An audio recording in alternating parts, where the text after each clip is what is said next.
संसद में सबका बीमा सबकी रक्षा विधेयक पारित। संसद में सबका बीमा सबकी रक्षा इंश्योरेंस कानूनों में संशोधन बिल 2025 पारित हो गया है।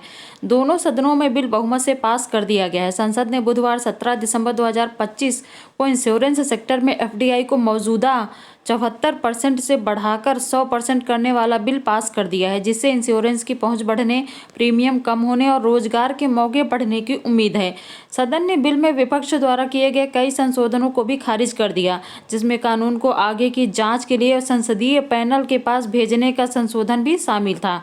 बिल पर बहस का जवाब देते हुए वित्त मंत्री निर्मला सीतारमण ने कहा कि इन संशोधनों से विदेशी कंपनियों को इंश्योरेंस सेक्टर में ज्यादा पूंजी लाने की अनुमति मिलेगी।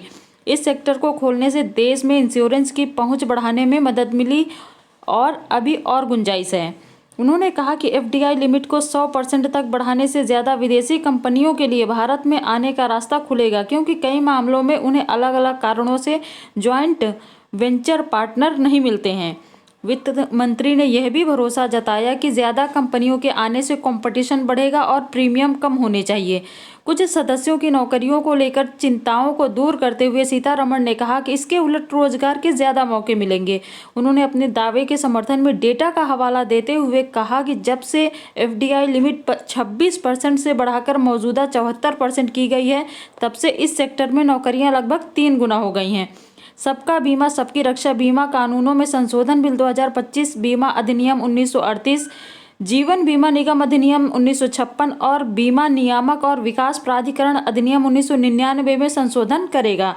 यह गैर बीमा कंपनी के बीमा फर्म के साथ विलय का रास्ता भी खोलता है।